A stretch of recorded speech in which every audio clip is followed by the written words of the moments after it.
नमस्कार, दोपहर के नंबर 1 डिबेट शो में आपका स्वागत है। मैं हूं आपके साथ अनुराग सिंह और आज के डिबेट की शुरुआत एक सवाल के साथ कि क्या देश को धर्म के आधार पर बांट रही है कांग्रेस पार्टी। यह सवाल इसलिए अहम हो जाता है क्योंकि प्रधानमंत्री नरेंद्र मोदी ने देश के बजट को लेकर कांग्रेस के प्लान पर अब तक का सबसे बड़ा खुलासा किया। आपको बता दें कि पीएम नरेंद्र मोदी ने कहा कि 2014 से पहले भी कांग्रेस ऐसी कोशिश कर चुकी है, लेकिन बीजेपी ने उसे नाकामयाब कर दिया। अब तक प्रधानमंत्री कई बार कांग्रेस को सीधे सीधे अल्पसंख्यक और मुसलमानों के नाम पर घेर चुके हैं, जिसमें प्रधानमंत्री ने यह भी बता दिया कि अगर कांग्रेस सत्ता में आती तो क्या करती। आज की बहस इसी मुद्दे पर, लेकिन सबसे पहले हम आपको पूरे मामले को समझाने के लिए एक रिपोर्ट दिखाते हैं।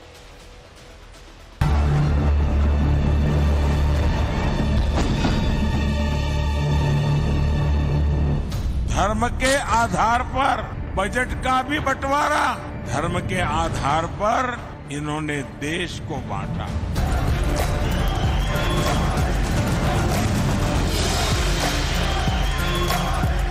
बात चुनाव की है, बात बंटवारे की है।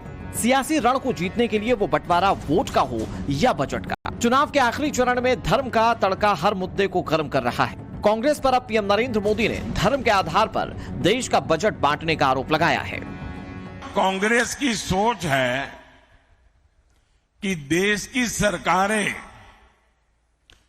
जितना बजट बनाती है उसका 15% सिर्फ और सिर्फ माइनॉरिटी पर खर्च हो, यानी धर्म के आधार पर बजट का भी बंटवारा, धर्म के आधार पर इन्होंने देश को बांटा और आज भी वो धर्म के आधार पर भांति भांति के बंटवारे करने में लगे हुए हैं। प्रधानमंत्री की माने तो कांग्रेस धर्म के आधार पर यह बंटवारा 2014 से पहले ही कर देती, लेकिन बीजेपी के विरोध ने कांग्रेस को रोक दिया। मुझे याद है उस समय मैं सीएम था और जब ये बात कांग्रेस ने उठाई थी तो मैंने उसका मुख्यमंत्री रहते हुए पुरजोर विरोध किया था। कांग्रेस उस समय चाहती थी कि देश के सारे बजट का 15% सिर्फ मुसलमानों पर खर्च हो। तब भाजपा के जबरदस्त विरोध के बाद ये कामयाब नहीं हो पाए थे। संपत्ति, आरक्षण, मंगलसूत्र और भी कई मुद्दों को लेकर इससे पहले भी पीएम नरेंद्र मोदी कांग्रेस पर निशाना साध चुके हैं। ऐसे में प्रधानमंत्री पर कांग्रेस झूठ फैलाने का आरोप लगा रही है। वो 10 सालों से राजनीति कर रहे हैं धर्म के आधार पर। हर चुनाव को हिंदू मुसलमान बनाते हैं कि नहीं बनाते हैं? बनाते हैं। कल ये कहते हैं कि मैंने कभी ऐसा नहीं किया कि अगर मैं ऐसा करता हूं तो मैं इस पद को रखने के मैं लायक ही नहीं हूं। तो 10 सालों से क्या कर रहे थे आप? मतलब या तो जो आप पहले कह रहे थे वो झूठ है, या जो आप अभी कह रहे हैं वो झूठ है। एक तरफ प्रधानमंत्री कांग्रेस के घोषणा पत्र और तुष्टीकरण की राजनीति को लेकर हर दिन नया मुद्दा देश के सामने रख रहे हैं। दूसरी तरफ कांग्रेस प्रधानमंत्री पर न्याय पत्र को लेकर झूठ फैलाने का आरोप लगा रही है। दोनों तरफ से देश को धर्म के नाम पर बांटने के आरोप पर वार पलटवार जारी है। कोशिश वोट तोड़ने और वोट बैंक बनाने की है, लेकिन सवाल वही है कि आखिर धर्म की सियासत से फायदा किसे होगा। Bureau report, times now, Navbharat.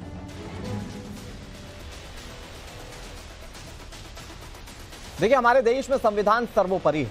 हमारे देश का संविधान देश के हर एक नागरिक को मानना ही है, लेकिन हमारे देश के संविधान की मूल भावना कहती है कि यहां पर किसी भी तरीके का कोई कैटेगराइजेशन धर्म के आधार पर नहीं हो सकता।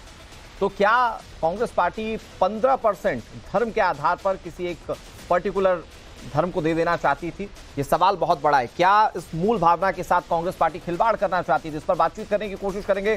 कई सारे मेहमान हमारे साथ जुड़ गए। हमारे साथ इस चर्चा में शामिल होने के लिए विश्वास पाठक जुड़ गए जो कि भारतीय जनता पार्टी के नेता हैं। नीति शर्मा हमारे साथ जुड़ गई हैं जो कि हिंदू धर्मगुरु हैं। हमारे साथ विवेक बंसल जुड़ गए, कांग्रेस पार्टी के नेता, और हमारे साथ नूर अहमद अजहरी साहब जुड़ गए, इस्लामिक स्कॉलर हैं। बहुत बहुत स्वागत सभी मेहमानों का। मैं शुरुआत विवेक जी आप ही से करता हूं। संविधान में सबसे ज्यादा जिस चीज को सर्वोपरि माना जाता है वो है सबकी बराबरी और इक्वालिटी, और उस संविधान में कहीं पर भी धर्म के आधार पर कैटेगराइजेशन का कोई जिक्र नहीं।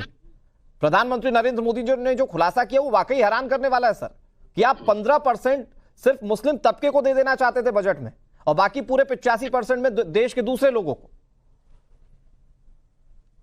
अनुराग जी, पहले तो मैं आप सबको बहुत बहुत धन्यवाद और नमस्कार। ये जो आपने बहस शुरू की है, और मैं ये कहना आपने क्या, ये जो जिस मुद्दे को लेके हम सब लोग यहाँ बैठे हैं इस पे चर्चा करने के लिए, मैं ये बहुत स्पष्ट करना चाहूंगा कि आज आदरणीय प्रधानमंत्री जी, आज उन्हें, चूंकि उन्हें ये लग रहा है कि राजनीतिक उनकी जमीन खिसक रही है, आज घबराए हुए हैं, तो आज हर रोज कोई ना कोई मुद्दा धर्म के नाम पर लेकर आज आ रहे हैं। आज उन्हें ये लग रहा है कि राम मंदिर का मुद्दा उन्होंने बनाने का प्रयास किया, लोगों को ये रास नहीं आ रहा है। राम मंदिर अपनी आस्था का प्रश्न है, पर राजनीतिक जहां बात है, जहां इनके वादों की बात है, जहां 2 करोड़ रोजगार देने की बात है, जहां 15 लाख हर खाते में देने की बात है, और महंगाई की बात है, ये सब चीजें आज इतनी स्पष्ट हो रही हैं लोगों के सामने, तो आज स्वाभाविक है विवेक जी, उन्हें छोटी सी बात, मुझे अनुराग जी बात मुझे कहने दीजिए। अब आपने चूंकि यू हैव स्टार्टेड,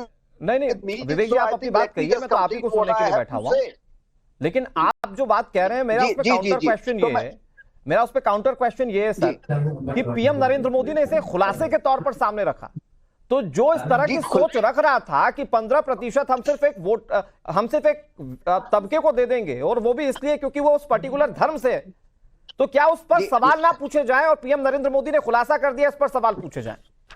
बिल्कुल अनुराग जी, अगर ये बात वास्तविक हो तो बिल्कुल होना चाहिए।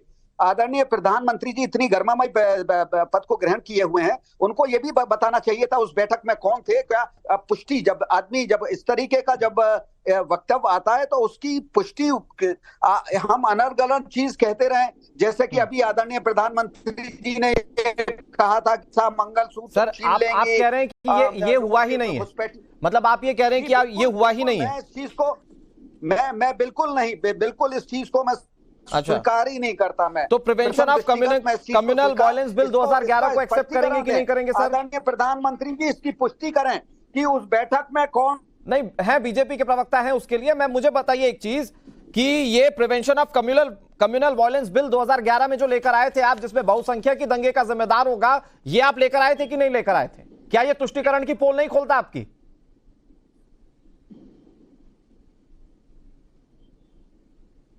विवेक बंसल जी, आवाज पहुंच रही है आप तक? जी हाँ, जी हाँ, जी हाँ, जी। मैं कह रहा हूं कि sir, prevention of communal violence bill 2011 पर क्या कहेंगे? ये तो पीएम नरेंद्र मोदी ने जो कहा उस पर आपने सवाल खड़े किए, और मैं जवाब बीजेपी से लूंगा, लेकिन इस बिल को तो आप लेकर आ गए थे ना लागू करने के लिए 2011 में। आप भी शायद बीजेपी के, आप भी आदरणीय प्रधानमंत्री जी के स्पोक्सपर्सन बनकर बोल रहे हैं। बात इस समय उस बयान की हो रही थी, अब आप कम्युनल वायलेंस नहीं विवेक जी, ऐसा नहीं है विवेक जी, ऐसा नहीं है। सुनिए, मैं यहां पर देश के प्रवक्ता के तौर पर बैठा हूं, आप ये कह सकते हैं, क्योंकि हमारे देश में जो संविधान में नहीं है, अगर आप उसको बदलाव करके संविधान वैसा लोगों के मन पर थोपना चाहते हैं या उनके ऊपर थोपना चाहते हैं, तो मैं इस बात को लेकर सवाल पूछ रहा हूं। मैं सवाल इस बात को लेकर पूछ रहा हूं कि आपकी राजनीति में सिर्फ तुष्टिकरण ही क्यों है? ये 15% क्यों रही है? और कांग्रेस पार्टी ने 55 साल इस देश में शासन किया है, और वो इस बात का जो जनता देख रही है आपको, वो ये समझ रही होगी कि बताओ कांग्रेस के प्रवक्ता आप एक सवाल का जवाब नहीं दे पा रहे हैं। सर्वधर्म संभाव की बात की है। 2011 के बिल पर बोल लीजिए ना। 2011 के बिल पर जब मैं सवाल पूछ रहा हूं तो आप मुझे पीएम नरेंद्र मोदी का स्पोक्सपर्सन बता रहे हैं। अटूट है संविधान में, हमारी अकीदत है, संविधान हमारा मार्गदर्शक है। नहीं विवेक जी प्लीज, आप इस बार का चुनाव लड़ रहे हैं संविधान के नाम पर, और आप ऐसी बातें करते थे जो संविधान विरोधी हैं।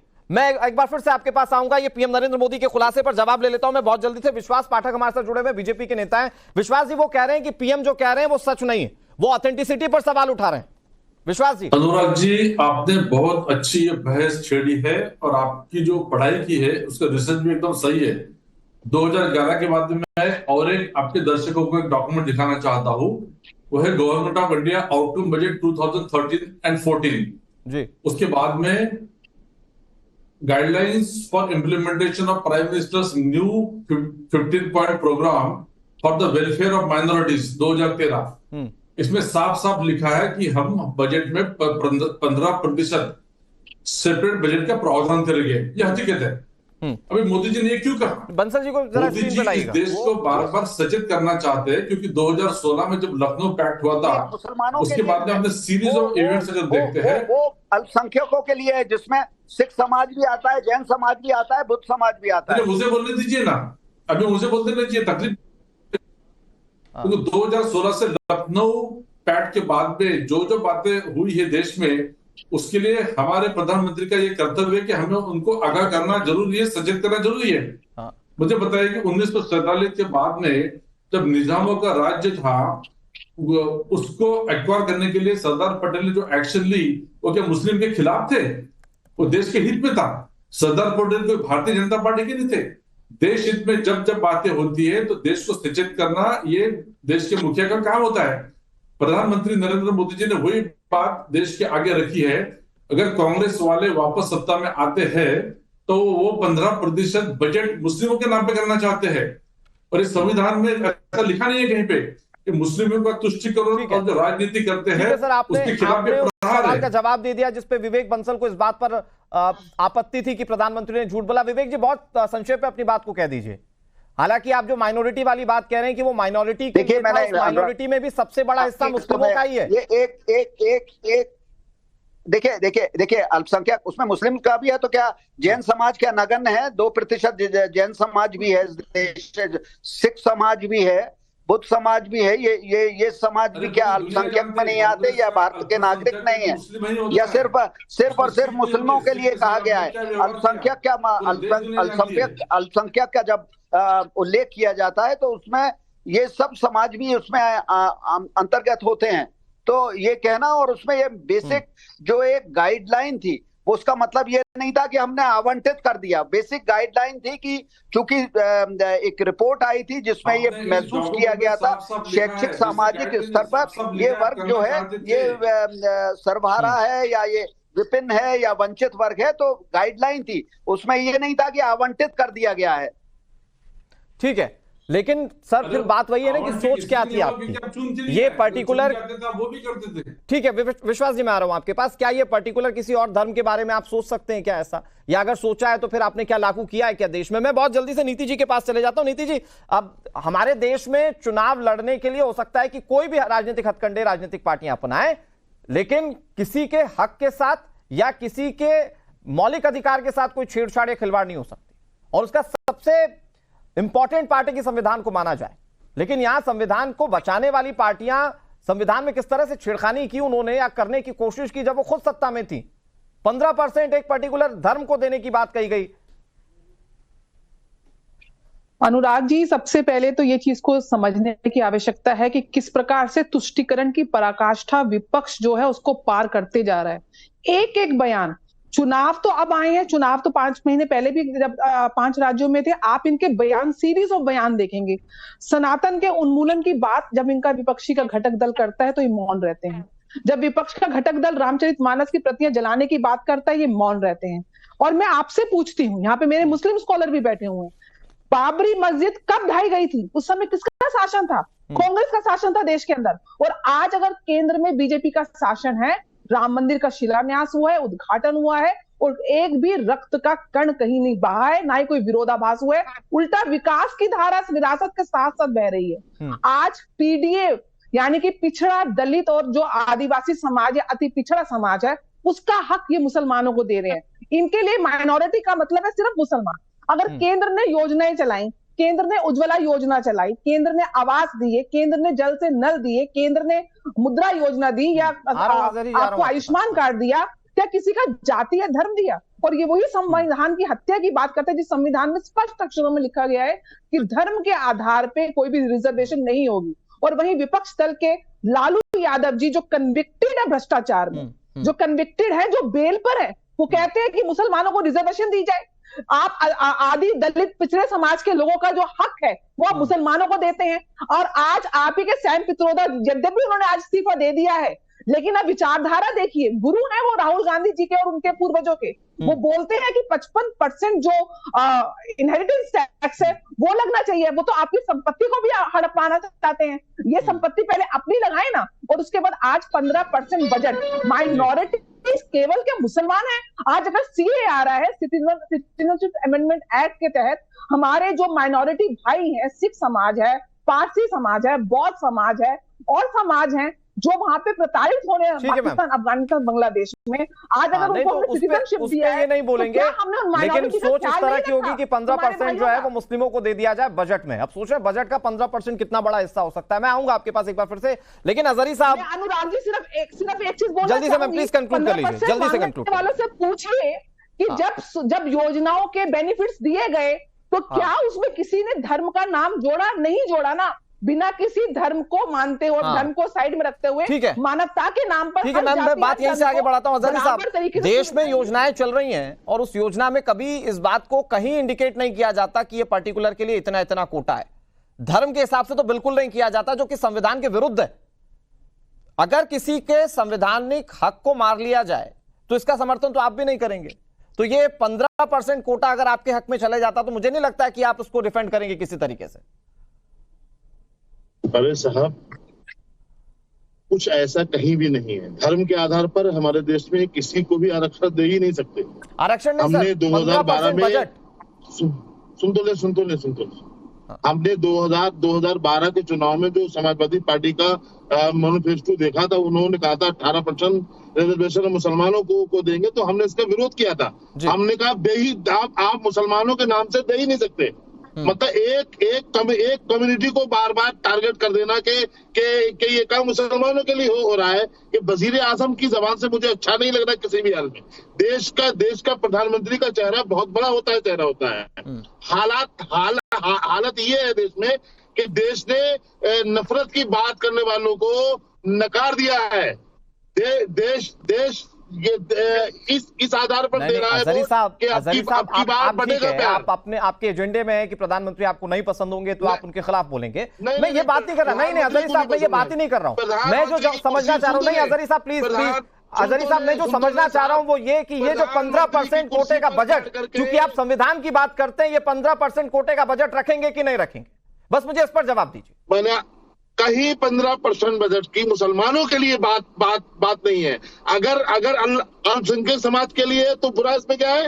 अल्पसंख्यक क्या सिर्फ मुसलमान है? क्यों बुरा नहीं है? जो यहाँ पर बहुसंख्यक है उन्होंने कोई गुनाह कर दिया है क्या? उन्होंने कोई गुनाह कर दिया, या फिर जो बाकी जो 85% है उसमें क्या जो अल्पसंख्यक है वो किसी तरह का कोई हक नहीं रखेंगे? शायद आप जब देश के प्रवक्ता हैं, अगर आप वाकई देश के प्रवक्ता हैं, तो मेरा ये इस सवाल का जवाब आप दे दे 2006 में, 2009 में मनमोहन सरकार में जो दो बार, एक बार सच्चर कमेटी, दूसरी बार रंगानाथ मिश्रा आयोग जब कायम हुआ था, उसने जो खास तौर से मुसलमानों के लिए जो सिफारिशें लागू की थी वो क्या था? वो क्या संवैधानिक नहीं था? क्या किया था कांग्रेस ने? कांग्रेस ने सिर्फ बातें की। अगर कोई वर्ग पिछड़ा है तो उसके रिफॉर्मेशन के लिए कदम उठाए जा सकते हैं, लेकिन धर्म आधारित कैटेगराइजेशन नहीं किया जा सकता। आप दो चीजों को मिक्स मत कीजिए। धर्म आधारित कहाँ है? 15% की बात की गई है। हमारे देश में क्या धर्म के आधार पर कैटेगराइज नहीं है? क्या हमारे देश में अल्पसंख्यक धर्म के आधार पर कैटेगराइज नहीं है? देखिए, बिल्कुल नहीं है। फिर आपको पढ़ने की जरूरत है अजहरी साहब। वो मार्गदर्शक के रूप में वो विवेक जी आ रहा हूं आपके पास। विवेक जी आ रहा हूं। अल्पसंख्यक में कई धर्म है, एक धर्म नहीं है। इस बात को बिल्कुल मानता हूं कि अल्पसंख्यक में कई धर्म है, लेकिन राजनीतिक पार्टियों की मंशा इसलिए सवालों के घेरे में होती है क्योंकि उनके मुंह से अल्पसंख्यकों के नाम से कभी बौद्ध या सिख नहीं निकलता है तो मुस्लिम निकलता है। वज़ीर आज़म के पास देश में बताने के लिए कुछ रहा नहीं है। जवाब देंगे विश्वास जी जवाब दे दीजिए। 15% वो एक्सेप्ट करेंगे या नहीं करेंगे? वैसे तो संविधान की बहुत बातें करते हैं अजहरी साहब, 15% एक्सेप्ट करेंगे या नहीं करेंगे वो इस पर कोई फैसला नहीं सुना पा रहे हैं। विश्वास जी, हमने आपसे कहा नहीं। इस देश के प्रधानमंत्री जब देश के बारे में सोचते तो 140 करोड़ जनता के बारे में सोचते हैं। अगर नल से जल दे रहे तो सभी को नल से जल दे रहे हैं, टॉयलेट दे रहे हैं, रास्ते बना रहे, बिजली दे रहे हैं, अनाज दे रहे, इंश्योरेंस दे रहे हैं, उसमें कोई धर्म का ये नहीं रहता है। ये 15% का जो मुद्दा कल निकला वो देश को सचेत करना चाहते हैं कि कांग्रेस जिस प्रकार से धर्म के नाम पे देश को बांटना चाहती है वो कभी नहीं होने देगा। और मोदी जी ने करके दिखाया है। 2013 का मैं डॉक्यूमेंट दिखा रहा हूँ आपको, डॉक्टर मनमोहन सिंह ने तो कहा था, उनके अय्यर नाम के जो प्रिंसिपल सेक्रेटरी थे उनको कहा था कि आप मीटिंग लो, फॉलो अप करो।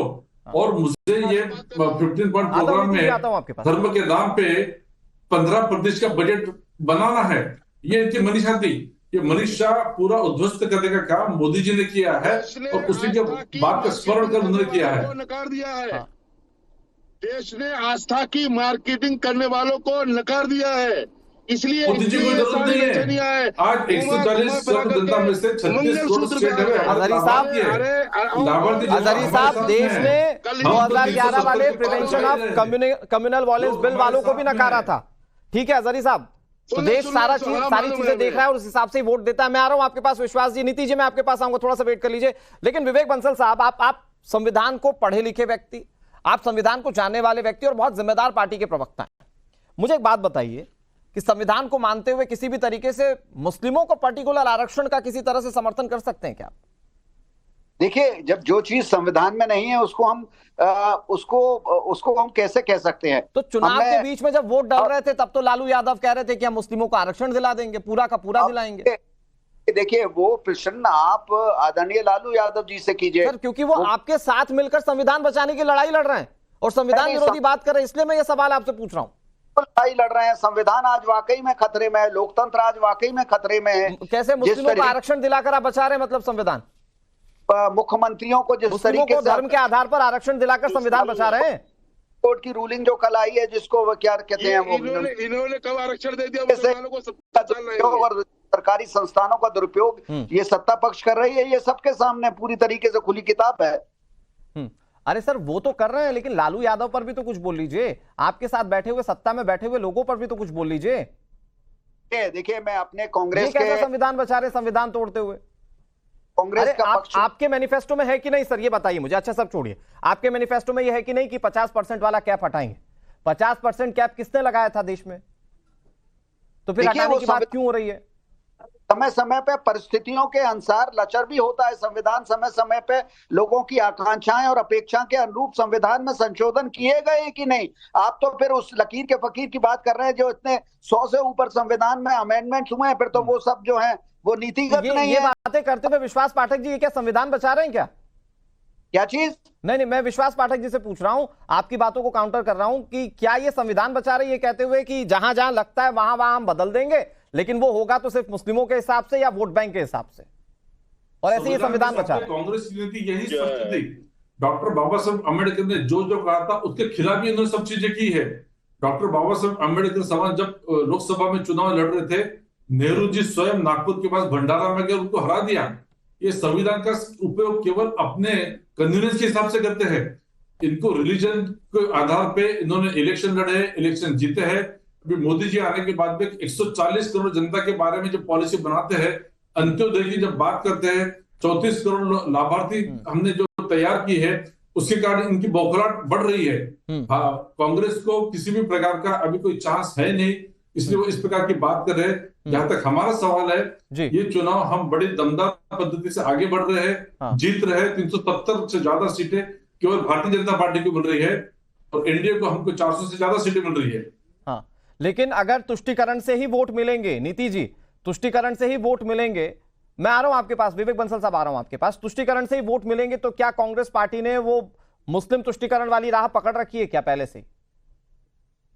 अनुराग जी, अगर तुष्टीकरण से वोट मिलना होता तो आज कांग्रेस पार्टी 400 से आधा सैकड़े पे आई नहीं होती और बीजेपी 2 सीटों से 303 का आंकड़ा पार नहीं किया होता।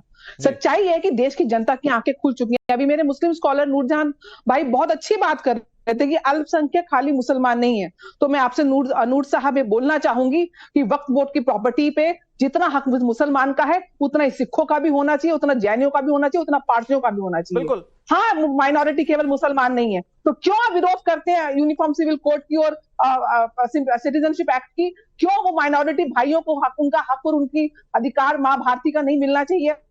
हाँ, माइनॉरिटी खाली मुसलमान नहीं है, तो क्यों लव जिहाद और वोट जिहाद की बात इस देश में होती है और लैंड जिहाद की बात होती है? हाँ, मुसलमान खाली माइनॉरिटी नहीं है, माइनॉरिटी मेरे सिख और जैन भाई हैं, वो क्यों आगे सामने रिजर्वेशन की बात नहीं करते? वो पूर्ण रूप से चाहे जैन समाज हो, चाहे पारसी समाज हो, चाहे सिख समाज हो, बिना किसी बंटवारे की राजनीति के वो देश के विकास में सहयोग दे रहा है। आज यूएन की रिपोर्ट आई है, 4000 से ऊपर आतंकवादियों की लिस्ट आई है, जिसमें एक भी हिंदू नहीं है। ये सोचने की बात है कि भारत देश के अंदर, हिंदू देश के अंदर आज 8% हिंदू जनसंख्या कम हो गई है और मुसलमानों की 45% बढ़ चुकी है। जो वक्त सियासी रोटियों के साथ साथ अपनी संपत्ति बनाते हैं, मुसलमानों को इन्होंने कहीं ना कहीं सिर्फ वोट बैंक के लिए इस्तेमाल किया। आज वो मुसलमान जाग चुका है, क्योंकि जब 3 तलाक से मेरी मुस्लिम बहनों को आजादी मिली, जब हज की यात्रा में मेरे मुसलमान बहनों को सुविधाएं मिली, और जब सारी योजनाओं का फल मेरे मुसलमान भाई बहनों को जमीन पर मिला, तो वो समझ चुके हैं किस प्रकार से कांग्रेस, जिन्होंने हिंदू मुसलमान के नाम पर देश का विभाजन किया, जिन्होंने इमरजेंसी लगाई, जिन्होंने हिंदुओं को पकड़ पकड़ के नसबंदी करी, आज वो समझ चुके हैं मेरे मुस्लिम बहन भाई कि अगर देश के विकास के साथ वो जुड़ेंगे तो उनका विकास। ठीक है मैम, लेकिन वो वोटों में रिफ्लेक्ट कितना होता है? ठीक है नीति जी, मैं उस पर बात करूंगा, उस पर वोट कितने रिफ्लेक्ट करते हैं वो तो चुनाव के नतीजों में पता चलेगा। लेकिन अजहरी साहब, लेकिन प्रधानमंत्री के उस वक्तव्य पर आप बहुत सवाल भले ही खड़े कर रहे हो, लेकिन उसकी ऑथेंटिसिटी विश्वास पाठक भी बता रहे हैं, तो कम से कम आपको इस बात को डिनाय तो करना पड़ेगा कि अगर कोई इस तरह की सोच रखता है कि पर्टिकुलर व्यक्ति को या पर्टिकुलर धर्म को ही सिर्फ फायदा पहुंचाएगा, तो ये संविधान के लिए ठीक नहीं है, और बतौर मुस्लिम स्कॉलर आपको भी उसका साथ देना होगा। अजहरी साहब, यहाँ कुछ ऐसा नहीं है, ये सब बातों के बातें बनाई जा रही हैं, क्योंकि आपको कैसे पता बातें बनाई जा रही हैं? मौजूदा हुक्मरान के पास देश में बताने के लिए कुछ नहीं है कि उन्होंने देश मांग रहा 2 करोड़ नौकरियां कहा है, क्योंकि देश ने मस्जिद और मंदिर की राजनीति करने वालों के मुकाबले भाईचारा, मोहब्बत, रोजगार की बात करने वालों को तरजीह दी है। इसलिए पहचान है उन्हें, उनकी एलआईयू ने बता दिया है कि वो के आपके हालात खराब है, आप हाशिए पर है, इसलिए वो कौमे मुस्लिम को दोबारा से टारगेट कर रहे हैं। क्या है वजीर आजम की कुर्सी पर बैठने वाली इतनी अजहरी साहब, मैं एक बात से आपसे क्लैरिफिकेशन चाहूंगा। नहीं अजहरी साहब, एक मिनट, आप ये बताइए कि कौमे मुस्लिम को कैसे टारगेट किया? अगर ये बता दिया कि वो लोग चाहते थे कि 15% बजट किसी एक पर्टिकुलर धर्म को चला जाए, अल्पसंख्यकों को चला जाए, तो इसमें मुस्लिम तबका कैसे टारगेट हुआ?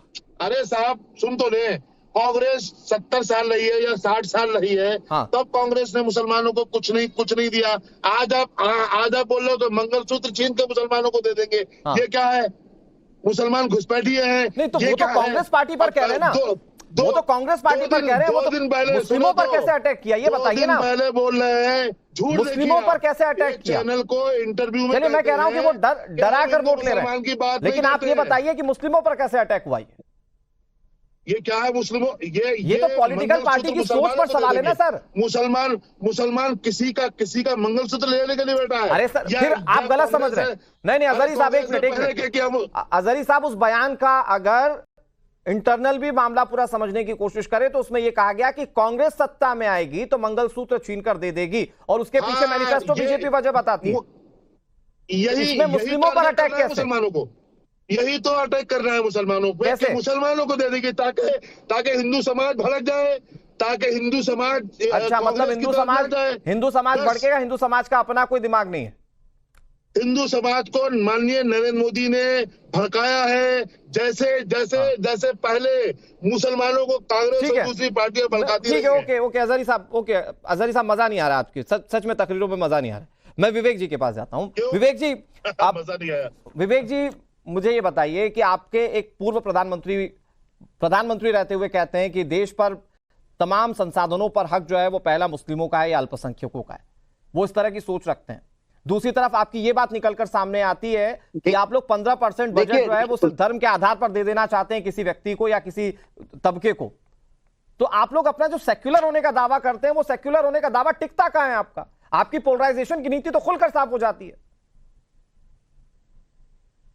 देखिए कुलदीप जी, सर मैं पहले तो स्पष्ट करना चाहूंगा फिर से आपने पूर्व प्रधानमंत्री के व्यक्तित्व को कहा, उसे पूरा उसकी स्पिरिट में जाइए, उससे खाली आइसोलेशन में मत उसे आप देखिए। उससे उनका सर देश के प्रधानमंत्री ने अभिप्राय था चुनावी मंच से खुलकर इस बात को कही, मैं उसे आधार करते हुए ये बात कह रहा हूं। उसमें उस लेख है, दलित वर्ग का भी उन्होंने उल्लेख किया है। तो मैं ये कहना चाहूंगा कि उनका अभिप्राय उसमें ये था कि जो मुख्य धारा से नहीं जुड़ पा रहा है, जो शिक्षित नहीं है, पूर्ण रूप से शिक्षा नहीं मिली है, पूर्ण रूप से आर्थिक रूप से विपिन्न है, सर्वहारा समाज है, उसको अब इसमें अगर आप ये कहें कि साहब की एक विशेष वर्ग को आप जो भी हैं उसमें दलित वर्ग भी आता है। आखिरी में मेरे पास लास्ट 10 सेकंड है। विश्वास जी वो कह रहे हैं कि आप चीजों को या तो मिस इंटरप्रेट कर रहे हैं या मिसकोट कर रहे हैं और उसके हिसाब से अपने पक्ष में माहौल बनाने की कोशिश कर रहे हैं। थोड़ा दोहरा के मैं सुन नहीं पाया। वो कह रहे हैं कि जो प्रधानमंत्री ने कहा था कि देश में पहले संसाधनों पर पहला हक मुस्लिमों का है, इस बात को या फिर वो 15% बजट वाली बात को आप लोग सिर्फ मिसकोट कर रहे हैं या मिस इंटरप्रेट कर रहे हैं, ये गलत तरीके से प्रेजेंट कर रहे हैं। नहीं, देखिए हमें इस विषय को छेड़ने की कोई जरूरत नहीं थी। हम तो हमारे विकास की राजनीति के ऊपर वोट मांग रहे थे, लेकिन जब इन्होंने 400 की हमें मेजोरिटी क्यों चाहिए, कॉन्स्टिट्यूशन बदलना है और मुस्लिमों के ऊपर जो अन्याय होएगा, या इनके मैनिफेस्टो में इन्होंने लिखा था कि हम रीडिस्ट्रीब्यूशन ऑफ वेल्थ करेंगे, जिसकी जितनी आबादी उस प्रकार से भागीदारी, ये सब जब बातें उन्होंने की उस समय प्रधानमंत्री। ठीक है सर, लेकिन ये सारे मुद्दे जनता के बीच में है, जनता समझदार है, वोट देने से पहले वो सारी चीजों को टटोलेगी और फिर वोट देगी। किसका कितना मुद्दा चल पाता है देखने वाली बात है। बहुत शुक्रिया आप सभी मेहमानों का हमारे साथ जुड़ने के लिए।